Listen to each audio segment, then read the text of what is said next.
한국 미술 정말 형편없어.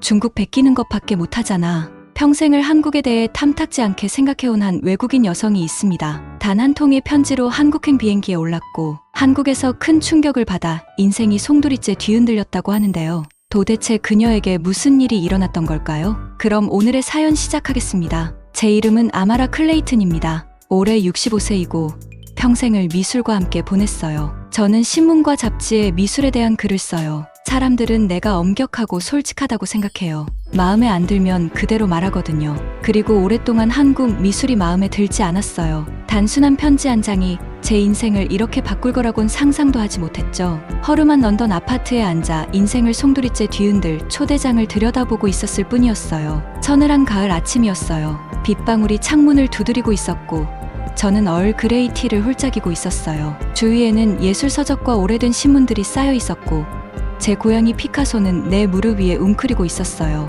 그저 평범한 하루였어요. 그러다 우편물이 왔어요. 청구서와 광고지 사이에 화려한 봉투가 하나가 있었는데 그 안에는 박혜진이라는 사람으로부터 온 편지가 있었어요. 그녀는 한국에서 미술관을 운영하고 있었고 저를 서울에서 열리는 큰 미술 박람회에 초대하고 싶어 했어요. 저는 웃음을 터뜨릴 뻔했어요. 내가? 한국에 간다고? 저는 그 나라에 관심조차 없었어요. 제 머릿속에서 한국은 그저 다른 문화를 모방하는 나라일 뿐이었어요. 보여줄 만한 독창적인 게 없다고 생각했어요. 최소한 그때까지는 그렇게 생각했어요. 저는 편지를 내려놓고 창밖을 내다봤어요. 잿빛 런던 하늘이 제 기분과 딱 맞아 떨어졌죠. 제가 왜 굳이 서울까지 가야 할까요? 저는 수년간 유럽과 일본 미술에 대해 글을 써왔고 제가 아는 게 진짜라고 믿었어요. 한국. 제 관심조차 끌지 못했어요. 하지만 뭔가가 자꾸 저를 불편하게 했어요. 아마도 혜진이라는 사람이 한국 예술가들에 대해 쓴 글 때문이었을 거예요. 그녀는 제가 보게 될 것들을 정말 좋아할 것처럼 흥분된 목소리로 말하고 있었어요. 아니면 도전 때문일지도 몰라요. 과연 한국이 나를 놀라게 할 수 있었을까요? 저는 제 친구 사라에게 전화를 걸었어요. 그녀는 미술학교에서 함께 지내던 시절부터 절친한 친구였어요. 사라, 믿기지 않겠지만 방금 무슨 일이 있었는지 알아? 뭔데? 아마라? 고양이 한 마리 더 입양했니? 사라가 농담을 던졌어요. 그녀는 제가 길고양이들을 잘 데려오는 걸 알고 있었거든요. 아니, 그런 건 아니야. 서울에 가는 초대장을 받았어. 미술 박람회 때문에. 침묵이 흐른 후 사라가 갑자기 웃음을 터뜨렸어요. 너가? 서울에. 그거야말로 돈 주고 볼만한 구경이겠네. 저도 웃음을 참을 수 없었어요. 그 생각은 정말로 말도 안 되는 것 같았죠. 미술에 대해 확고한 의견을 가진 제가 전혀 모르는 곳에 간다니요. 그래서 갈 거야? 사라가 웃음을 멈추고 물었어요. 저는 한숨을 쉬며 대답했어요. 잘 모르겠어. 시간 낭비일 것 같아. 전해보지 못한 걸 도대체 어떻게 보여주겠다는 걸까? 에이, 아마라. 예상치 못한 뜻밖의 일을 해본 게 마지막으로 언제야? 이제 좀 다르게 해볼 때도 된 거 아니야? 저는 제 아파트를 둘러봤어요. 모든 것이 익숙했어요. 책, 고양이, 런던을 바라보는 창밖 풍경. 아마 사라가 맞을지도 몰라요. 저는 너무 오랫동안 나만의 안전지대에 머물러 있었어요. 그러게, 가야겠어. 저도 놀라며 말했어요. 서울에 갈 거야. 진짜? 사라가 놀란 목소리로 물었어요. 좋은 결심이야. 하지만 한 가지만 약속해줘. 뭔데? 열린 마음을 가져봐. 알겠지? 생각보다 놀랄 수도 있어. 저는 약속했지만 마음속 깊은 곳에서는 믿지 않았어요. 저는 서울에 가서 예술 작품을 보고 평소처럼 비판적인 평가를 한 후 돌아올 거라고 확신했어요. 변하는 건 아무것도 없을 거라고요. 그 후 몇 주 동안 저는 여행 준비를 했어요. 따뜻한 옷을 챙겼어요. 서울이 가을에 추울 수 있다고 들었거든요. 한국에 대한 가이드북도 샀지만 펼쳐보지도 않았어요. 런던에서 제 일을 마무리하기에도 너무 바빴거든요. 어느새 저는 히드로 공항에 도착해 서울로 가는 비행기를 기다리고 있었어요. 게이트에서 다른 승객들을 지켜보았어요. 젊은 한국인 커플이 흥분된 목소리로 제가 이해하지 못하는 언어로 이야기하고 있었어요. 한 노인은 한국 신문을 읽고 있었고 한 무리의 10대들은 K-팝 밴드에 대해 이야기하고 있었어요. 잠시 동안 저는 의구심이 들었어요. 내가 무슨 짓을 하고 있는 걸까? 저는 한국에 대해 아무것도 아는 게 없었어요. 그 나라 언어도 모르고 김치도 좋아하지 않으니까요. 하지만 이제는 물러설 수 없었어요. 비행기를 타기 위해 일어서며 깊게 숨을 들이마셨어요. 서울로 가는 길에 오르는 순간이었죠. 비행기 안에서 잠을 자려고 했지만 마음이 계속 복잡했어요. 서울은 어떤 곳일까? 예술은 내가 예상한 것만큼 형편없을까? 괜찮은 차 한 잔이나 있을까? 비행기가 여러 나라와 바다를 가로지르는 동안 저는 두려움과 설렘이 뒤섞인 감정을 느낄 수밖에 없었어요. 한편으로는 이 여행이 재앙이 될 것이라는 확신도 있었지만 제 안에 아주 작은 부분은 이렇게 묻고 있었어요. 만약 내가 틀렸다면, 만약 서울이 나에게 뭔가 놀라운 것을 보여준다면, 제가 예술, 문화, 그리고 나 자신에 대해 잘 알고 있다고 생각했던 모든 것을 어떻게 바꾸게 될지 그땐 알 수가 없었어요. 비행기에서 내리자마자 엄청 크고 현대적인 서울공항에 깜짝 놀랐어요. 긴 비행으로 피곤하면서도 살짝 긴장된 마음도 들었어요. 공항 안을 걸으며 한국어로 된 표지판들을 보아도 전혀 알아볼 수는 없었지만 한국어 글자는 마치 아름다운 그림처럼 보이는 것 같기도 했어요. 도착 구역에서 가이드인 민지 씨가 제 이름이 적힌 팻말을 들고 밝게 웃으며 기다리고 있었어요. 클레이튼 씨, 서울에 오신 걸 환영합니다 라고 밝게 인사했어요. 기분이 그다지 좋지 않았지만 예의를 갖추려고 억지로 미소를 지었어요. 차로 가는 동안 민지 씨는 서울에 대해 이야기하기 시작했어요. 서울은 특별한 곳이에요. 옛것과 새것이 공존하는 곳이죠. 고궁 바로 옆에 높은 빌딩들이 있는 걸 보실 수 있을 거예요 라고 했어요. 저는 고개를 끄덕였지만 사실 믿기지 않았어요. 속으로는 어떻게 도시의 옛것과 새것이 함께 있을 수 있지? 말도 안 돼 라고 생각했어요. 도시로 들어가는 길은 정말 놀라웠어요. 민지 씨가 말한 대로 진짜로 옛것과 새것이 섞여 있었어요. 반짝이는 유리 건물들은 마치 미래에서 온 것 같았지만 그 한가운데에 아름다운 곡선 지붕을 가진 오래된 절이 있었어요. 이상했지만 멋있기도 했어요. 첫 번째로 들른 곳은 전시회가 열리는 미술관이었어요. 작가의 이름은 박진우였고 민지 씨는 그가 한국에 떠오르는 스타 중 하나라고 말해줬어요. 미술관에 들어서면서 열린 시선을 가지려 했지만 쉽지 않았어요. 저는 그동안 너무 많은 예술을 보았기 때문에 여기서 제가 놀랄 만한 건 없을 거라고 생각했거든요. 하지만 제가 틀렸어요. 박진우 작가의 예술은 제가 전에 본 적이 없는 것이었어요. 그는 전통적인 한국의 그림, 흰 종이에 검은 잉크로 그린 그림에 내용 불빛과 도시 풍경을 더했어요. 한 그림에서는 옛날 호랑이가 현대 도시의 거리에서 어슬렁거리고 있었어요. 또 다른 그림에서는 평화로운 산의 풍경이 밝은 핑크색과 파란 불빛으로 빛나고 있었어요. 어떻게 생각해야 할지 몰랐어요. 한편으로는 그저 화려하고 이상한 것이라고 무시하고 싶었지만 다른 한편으로는 눈을 뗄 수 없었어요. 그림들 속엔 계속해서 저를 끌어당기는 뭔가가 있었어요. 민지 씨는 제 혼란스러운 표정을 보고 예술에 대해 설명해 주기 시작했어요. 박진우 작가는 한국이 어떻게 변화하고 있는지를 보여주고 있어요. 전통을 지키면서 미래를 받아들이고 있어요. 항상 쉬운 건 아니지만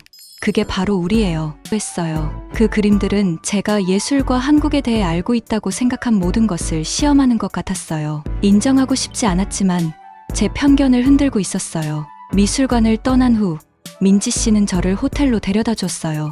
혼자 생각할 시간을 가질 수 있어서 다행이었어요. 그런데 짐을 풀고 있을 때 서울에 몇 년째 살고 있는 영국인인 다니엘 로버츠라는 사람에게서 메시지가 왔어요. 인사동이라는 동네에 있는 카페에서 저를 만나고 싶다고 했어요. 피곤했지만 가기로 했어요. 어쩌면 또 다른 영국 사람과 대화하는 게 이곳을 이해하는데 도움이 될지도 모른다고 생각했거든요. 카페는 작고 아늑했으며 낮은 나무 테이블에 의자 대신 바닥에 쿠션이 깔려 있었어요. 제가 들어가자 다니엘이 손을 흔들며 저를 불렀어요. 회색 머리와 안경을 쓴 친근해 보이는 남자였어요. 아마라, 만나서 반가워요 라고 말하며 손을 흔들었어요. 서울은 좀 어떠세요? 저는 한숨을 쉬며 뭔가 다르네요. 사실 아직 어떻게 받아들여야 할지 모르겠어요 라고 했어요. 다니엘은 웃으며 저도 처음 왔을 때 똑같이 느꼈어요 라고 말했어요. 하지만 시간을 두고 보시면 당신은 더 놀라게 될 거예요. 우리는 몇 시간 동안 이야기를 나눴어요.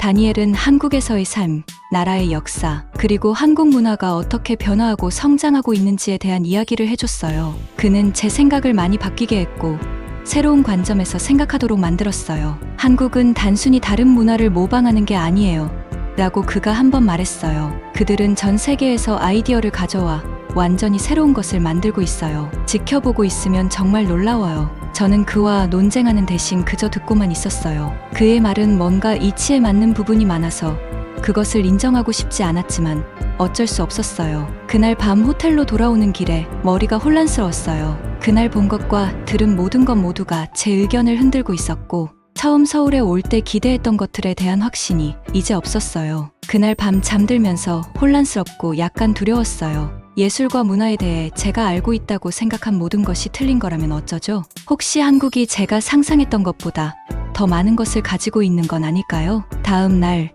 더 큰 도전과 놀라움이 일어날 줄은 꿈에도 몰랐어요. 서울에서의 제 여정은 이제 막 시작되었고, 이미 저를 예상치 못한 방식으로 변화시키고 있었어요. 다음 날 아침, 저는 불안한 기분으로 잠에서 깨어났어요. 머릿속에는 어제 본 것들과 들은 것들이 계속 맴돌았죠. 민지 씨가 오늘 경복궁에 가자고 계획했었어요. 뭐가 기다리고 있을지 모르겠지만 열린 마음으로 가보려고 했어요. 궁궐문을 지나며 저는 마치 시간 여행을 하는 듯한 기분이 들었어요. 건물들은 제가 이전에 본 것들과는 완전히 달랐어요. 곡선으로 된 지붕에는 화려한 디자인과 정교한 목각들이 있었죠. 민지 씨는 각 색깔과 상징이 다 특별한 의미를 지니고 있다고 설명했어요. 저기 지붕에 있는 용들 보여요?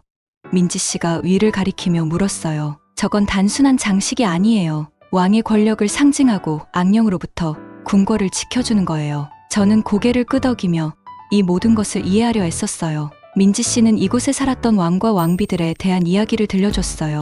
침략, 전쟁, 그리고 한국이 다른 나라의 지배를 받았던 시기에 대한 이야기들도요. 저는 이 나라가 얼마나 많은 일을 겪어왔는지 조금씩 깨닫기 시작했어요. 어떻게 한국은 그런 어려움 속에서도 문화를 지켜낼 수 있었나요?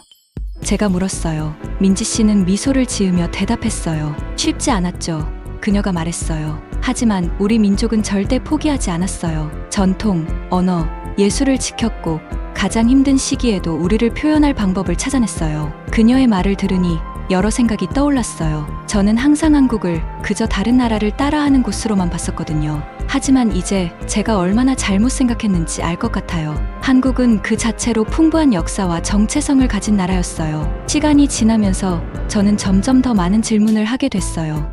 음식, 옷, 관습에 대해 모든 걸 알고 싶었어요. 민지 씨는 열심히 대답해 주었고 설명할 때마다 그녀의 눈은 빛났어요. 그날 저녁 우리는 전통 한국 음악 공연을 보러 갔어요. 어두운 극장에 앉아 무슨 일이 벌어질지 몰랐지만 음악이 시작되자 저는 놀랄 수밖에 없었어요. 제가 익숙했던 클래식 음악과는 전혀 달랐지만 그 나름의 아름다움이 있었어요. 악기들의 소리가 어우러져 슬프면서도 희망찬 멜로디를 만들어냈어요. 저는 눈을 감고 그 음악에 몸을 맡겼어요. 한국에 도착한 이후 처음으로 진한 감동을 받았어요. 그 음악은 마치 이야기를 들려주는 듯했죠. 고난과 생존, 그리고 많은 어려움을 겪고도 세상 속에서 아름다움을 찾아낸 나라의 이야기였어요. 공연이 끝난 후 우리는 박진우 작가의 최신 전시회를 비공개로 관람하러 갔어요. 이전에 그의 작품을 몇 번 본 적이 있었지만 이번에는 달랐어요. 각 작품은 한국 역사의 한순간을 포착한 것 같았어요. 고궁의 그림 옆에는 현대 도시가 그려져 있었고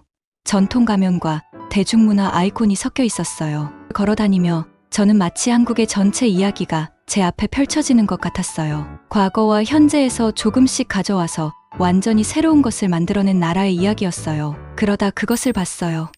전시회의 중심 작품이었죠. 제 키의 2배는 좋게 되는 거대한 그림이었어요. 처음에는 그저 혼란스러운 색과 형태의 뒤죽박죽으로 보였지만 가까이서 보니 디테일이 보이기 시작했어요. 그림의 하단에는 전쟁으로 황폐해진 풍경이 그려져 있었어요. 부서진 건물들, 재가 된 들판, 두려움에 떨고 있는 사람들이 있었죠. 하지만 이 파괴 속에서 거대한 새가 솟아오르고 있었어요. 불사조였죠. 넓게 펼친 날개와 눈부신 붉은색과 금색의 깃털을 가진 불사조요. 저는 그 그림 앞에 서서 눈을 뗄 수 없었어요. 지난 며칠 동안 한국에 대해 배운 모든 것들이 이 한 이미지에 다 담겨 있는 것 같았죠. 이건 한국의 이야기였어요. 하나의 강력한 이미지로 전달된 이야기였죠. 갑자기 저는 벅찬 감정이 몰려왔어요. 심장이 두근거리기 시작했고 눈에 눈물이 고이는 게 느껴졌어요. 제가 한국에 대해 믿고 있었던 모든 것들, 모든 편견과 의심들이 한꺼번에 무너지는 것 같았어요. 제가 얼마나 잘못 알고 있었는지, 이 문화의 깊이와 아름다움에 얼마나 눈이 멀었었는지 깨달았죠. 저는 민지 씨를 바라보며 겨우 말을 이어갔어요. 저 무슨 말을 해야 할지 모르겠어요. 제가 더듬거리며 말했어요. 모든 것에 대해 제가 너무 잘못 알고 있었어요. 민지 씨는 부드럽게 제 팔에 손을 얹었어요. 괜찮아요. 그녀가 조용히 말했어요. 때로는 직접 봐야만 진정으로 이해할 수 있는 것들이 있거든요. 저는 고개를 끄덕이며 눈물을 훔쳤어요. 처음으로 모든 것이 명확하게 보이는 것 같았어요. 한국은 단순히 다른 문화를 모방하는 게 아니었어요. 그것만의 독특하고 아름다운 것을 만들어내고 있었어요. 세계 각지에서 영향을 받아들이면서도 전통과 결합해 완전히 새로운 것을 만들어냈죠. 갤러리를 나서면서 제 안에서 무언가가 변했다는 것을 느꼈고 예전의 사고방식으로는 다신 돌아갈 수 없었어요. 한국의 진실, 그 회복력, 창의성, 그리고 유산에 대한 자부심을 직접 보았고 이 아름다운 진실을 다른 사람들에게도 전해야겠다고 다짐했죠. 그날 밤 호텔 방으로 돌아와서 저는 노트북 앞에 앉았어요. 쓸 게 너무 많았어요. 나눌 것도 많았죠. 하지만 그보다 더 많은 생각을 해야 했어요. 어떻게 제가 그렇게 오랫동안 눈이 멀어 있었을까요? 또 어떤 편견들이 제 안에 남아 있을까요? 저는 이 여행이 단순히 한국을 이해하는 것만이 아니라는 걸 깨달았어요. 제 자신을 이해하는 과정이기도 했고 세상을 열린 눈과 열린 마음으로 보는 법을 배우는 과정이었죠. 글을 쓰기 시작하며 이 변화가 제 삶의 시작에 불과하다는 걸 알았어요. 저는 마치 다른 사람으로 다시 태어난 것 같았어요. 마치 몇 년 동안 잘못된 도수의 안경을 쓰다가 드디어 제대로 된 안경을 쓰게 된 것처럼 말이죠. 갑자기 주변의 모든 것들이 선명하고 아름답게 보였어요. 다음 날 아침, 저는 일찍 일어났어요. 새로운 생각과 감정들이 머릿속에서 맴돌았죠. 호텔 방 창가에 앉아 서울을 내려다보면서 활기찬 서울의 모습을 바라보았어요. 사람들은 일터로 서두르고 거리의 노점상들은 장사를 준비하고 아침 햇살이 현대적인 건물에 반사되는 모습들이었어요. 이제 모든 것들이 완전히 다르게 보였어요. 저는 민지 씨에게 전화를 걸었어요. 우리 만날 수 있을까요? 제가 물었어요. 더 보고 싶어요. 더 잘 이해하고 싶어요. 민지 씨는 놀라면서도 기뻐하는 목소리였어요. 물론이죠. 그녀가 말했어요. 그날은 한국 문화에 대한 진짜 여정의 시작이었어요. 민지 씨는 예전이었다면 절대 가볼 엄두조차 못 냈을 만한 곳들로 저를 데려갔어요. 우리는 작은 가족이 운영하는 도자기 공방에 갔어요. 주인은 친절하고 따뜻한 눈빛과 주름진 손을 가진 노인이었는데 전통 한국 도자기를 만드는 방법을 보여주었어요. 진흙덩어리가 아름다운 꽃병으로 변하는 과정을 경이롭게 지켜봤어요. 그의 손은 놀라운 기술과 우아함으로 움직였고 마치 춤을 보는 듯했죠. 이 기술은 세대를 거쳐 내려온 거예요. 민지 씨가 설명했어요. 각각의 작품은 우리의 역사와 사람들의 이야기를 담고 있어요. 저는 완성된 꽃병 하나를 집어들고 그 매끄러운 표면과 섬세한 무늬를 느꼈어요. 제가 익숙했던 화려하고 현대적인 예술과는 매우 달랐지만 나름대로 강력한 힘을 가지고 있었어요. 다음으로 우리는 한옥이라고 불리는 전통 한국 가옥을 방문했어요. 곡선으로 된 지붕을 가진 나무 구조물은 제가 익숙한 건물들과는 완전히 달랐어요. 집 안으로 들어가 보니 모든 것이 목적과 조화를 이루며 설계되어 있었어요. 나무 바닥은 발밑에서 따뜻하게 느껴졌고 종이로 된 창문은 부드럽고 은은한 빛을 들여보냈어요. 건축에서는 자연과 함께하려고 노력해요. 없애거나 바꾸려고 하지 않죠. 이 집이 주변 환경에 어떻게 어우러지는지 보세요. 민지 씨가 말했어요. 저는 처음으로 한국 예술과 자연 사이의 깊은 연결을 이해하게 되었어요. 점심으로 민지 씨는 좁은 골목에 숨겨진 작은 식당으로 저를 데려갔어요. 주인은 환한 미소를 지닌 60대의 여성분이었고 저는 처음 보는 다양한 요리들을 내주셨어요. 색깔, 냄새, 맛이 정말 다양했어요.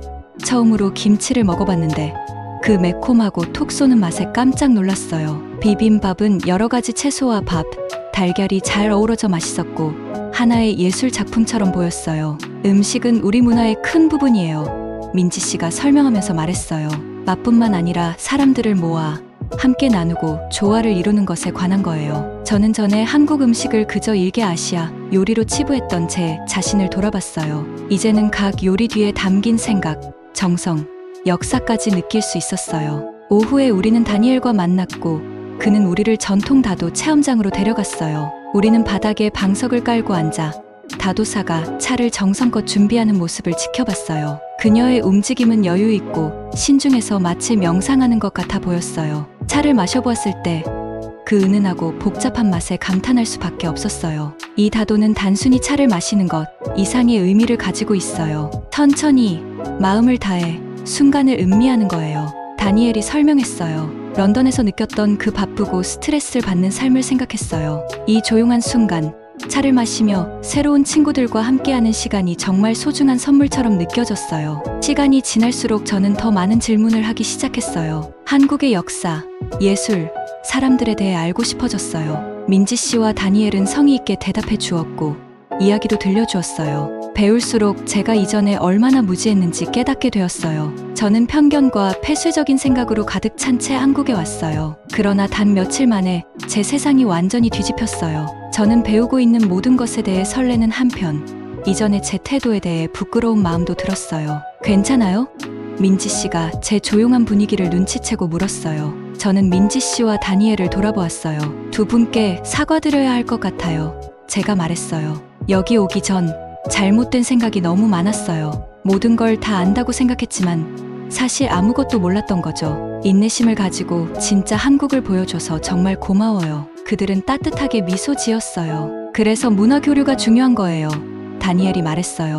우리의 한정된 시야, 너머를 볼 수 있게 도와주니까요. 갤러리를 떠나면서 저는 설레기도 하고 불안하기도 했어요. 런던으로 돌아가면 예전의 사고방식과 마주해야 할 것을 알고 있었거든요. 제 독자들에게 그리고 제 자신에게 그동안 제가 얼마나 잘못 생각하고 있었는지 인정해야 할 거예요. 쉽지는 않겠지만 그게 필요하다는 것도 알았어요. 그날 밤 호텔 방으로 돌아와 저는 글을 쓰기 시작했어요. 제가 보고 배운 모든 것 그리고 마음이 어떻게 열렸는지 다 담고 싶었어요. 도자기 공방, 한옥, 다도 체험에 대해 썼어요. 전통과 현대를 혼합하는 젊은 예술가들에 대해 썼어요. 그리고 제 자신의 여정과 변화를 담았어요. 글을 쓰면서 이 여행이 단순히 한국 문화를 이해하는 것 이상의 의미가 있다는 걸 깨달았어요. 더 열린 마음을 가지게 되었고 배우고 변화하는데 더 적극적이 되었다는 걸 배웠어요. 새로운 것을 발견하고 제 자신의 고정관념에 도전하는 기쁨을 알게 되었어요. 그날 밤 저는 조금 피곤했지만 활기찬 기분으로 잠자리에 들었어요. 진짜 도전은 아직 남아 있었죠. 바로 동료들과 독자들을 마주하는 거였어요. 하지만 처음으로 그 도전에 맞설 준비가 된 것 같았어요. 새로운 진리, 세상을 바라보는 새로운 시각을 찾았고 그것을 나누고 싶었어요. 런던에 돌아와서 책상에 앉아 컴퓨터 화면을 바라봤어요. 커서는 깜빡이며 제가 서울국제아트페어에 대한 마지막 기사를 쓰기를 기다리고 있었죠. 손은 키보드 위에 맴돌았지만 망설였어요. 이번 글은 단순한 리뷰가 아니었어요. 이 글은 제가 얼마나 변했는지를 모두에게 보여줄 수 있는 글이거든요. 깊은 숨을 들이쉬고 타이핑을 시작했어요. 서울에서 본 놀라운 예술 작품들에 대해 썼어요. 박진우 작가의 그림들, 어떻게 그가 전통적인 한국 스타일을 새로운 아이디어와 섞어 표현했는지를요. 민지 씨가 어떻게 한국의 역사와 문화를 가르쳐 주었는지도 설명했죠. 한국이 과거를 어떻게 존중하고 변화시켜 성장할 수 있었는지에 대해 다니엘이 해준 말도 함께 나눴어요. 글을 쓰면서 제 자신의 실수에 대해 솔직해져야 한다는 것을 깨달았어요. 과거에 제가 한국 미술을 얕잡아봤다는 걸 인정해야 했죠. 얼마나 잘못 생각했었는지를 모두에게 말하는 글을 쓰는 건 쉽지 않았어요. 서울에 도착할 때 이미 마음을 굳히고 있었어요. 한국 미술이 다른 문화의 단순한 모방일 뿐이라고 생각했거든요. 제가 얼마나 틀렸는지 이제 알았어요. 제가 발견한 것은 수세기 동안 많은 역경들을 이겨낸 풍부하고 독창적인 문화였어요. 한국 예술가들은 누구의 것을 모방하는 것이 아니라 완전히 새로운 것을 창조하고 있었어요. 잠시 멈춰서 제가 쓴 내용을 읽어봤어요. 실수에 대해 이렇게 솔직해지는 것이 무서웠지만 그만큼 중요하다는 것도 알았어요. 독자들이 제 여정에서 배울 수 있기를 바랐거든요. 저를 변화시킨 순간들을 설명하면서 글쓰기를 이어갔어요. 박진우 작가의 거대한 불사조, 그림 앞에 서 있었던 순간에 대해 썼어요. 그 그림이 한국 미술을 보면서 한 번도 느껴본 적 없는 감정을 일으켰다는 것을 설명했죠. 그 순간 예술이 단지 기법이나 스타일만이 아니라는 것을 깨달았어요. 감정, 역사, 인간 경험을 담고 있어요. 한국 미술은 이 모든 것을 완벽하게 갖추고 있었어요. 마지막으로 글을 다시 읽으면서 제가 쓴 글이 자랑스러우면서도 동시에 긴장도 됐어요. 사람들은 과연 어떻게 반응할까요? 이해해줄까요? 새로운 저를 받아들여줄까요? 다음 날 아침 편집자에게 기사를 보냈어요. 그리고 기다렸어요. 기사가 발표된 날 저는 그것을 볼 용기가 나지 않았어요. 사람들이 뭐라고 할지 두려웠거든요. 마침내 용기를 내서 이메일을 확인했어요. 메일이 정말 많이 와 있었어요. 어떤 사람들은 제 글을 좋아했어요. 솔직함에 감사해요 라든지 당신의 글이 한국 미술에 대한 제 시각을 열어주었어요. 같은 말을 했죠. 하지만 모든 사람이 만족한 건 아니었어요. 어떤 사람들은 화를 냈어요. 당신이 변했다거나 서양 미술을 배신했다고 말하는 사람도 있었죠. 한 이메일에는 당신은 예전에는 진정한 비평가였어요. 이제는 그냥 모든 걸 칭찬하기만 하네요 라고 쓰여 있었어요. 이런 말들은 상처가 됐지만 제가 왜 이 글을 썼는지 기억하려고 했어요. 제가 배운 진실을 공유하고 싶었어요. 다른 사람들이 제가 보는 방식으로 한국 미술을 볼 수 있게 돕고 싶었죠. 그 후 몇 주 동안 더 많은 이메일과 편지를 받았어요. 어떤 사람들은 제 글이 그들에게 한국 미술에 대해 더 알고 싶게 만들었다고 했어요. 다른 사람들은 한국 예술가들이 제게 그들의 작품에 기회를 줘서 고맙다고 했죠. 이런 메시지들은 제가 옳은 일을 했다는 느낌을 들게 했어요. 어느 날 큰 예술 잡지에서 전화가 왔어요. 그들은 제가 아시아 미술에 대한 글을 더 써주길 원했어요. 처음에는 어떻게 해야 할지 확신이 서지 않았어요. 더 많은 실수를 할까봐 두려웠죠. 하지만 서울에서 민지 씨가 해준 말이 떠올랐어요. 배움은 끝없는 여정이에요. 결국 그 일을 맡기로 결심했어요. 여전히 배워야 할 것이 많다는 걸 알고 있었지만 이제는 그게 흥미롭게 느껴졌어요. 더 이상 실수하는 것이 두렵지 않았어요. 계속 탐험하고 계속 배우고 배운 것을 다른 사람들과 계속 나눌 준비가 되었죠. 서울에서 가져온 기념품들을 꺼냈어요. 작은 도자기, 꽃병, 한국 시집, 박진우 작가의 그림 프린트. 이 물건들을 보면서 제 여정에 감사한 마음이 들었어요. 항상 쉬운 길만 있었던 건 아니었지만 그 여정은 제게 많은 것을 가르쳐 주었어요. 또한 여행을 더 많이 다니기 시작했어요. 예전에는 관심조차 두지 않았던 나라들을 방문하게 됐죠. 각 여행은 한국으로의 여정처럼 놀라움과 새로운 시각들로 가득했어요.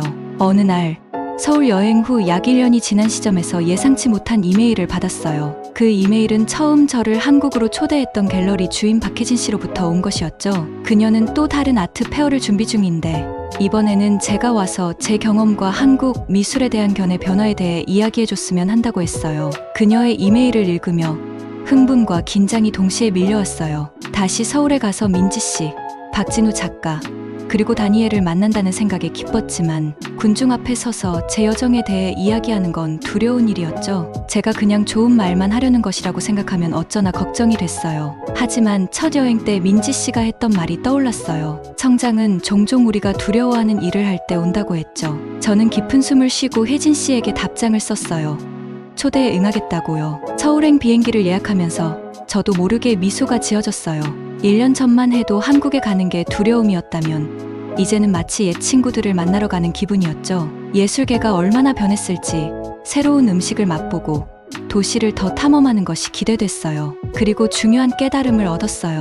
제 여정이 끝난 게 아니라는 것. 사실 이제 막 시작됐다는 걸요. 아직도 배울 게 많고 이해해야 할 시각들이 많아요. 짐을 싸면서 얼마나 많은 것이 변했는지를 생각했어요. 한국 여행은 저에게 뜻밖의 곳에서 아름다움을 발견할 수 있는 능력을 선물했어요. 제 신념을 의심하고 새로운 아이디어에 열려있는 법을 가르쳐줬죠. 이제 저는 친구로서 서울로 돌아가요. 그곳에서 저는 어떤 새로운 놀라움과 교훈을 마주하게 될까요?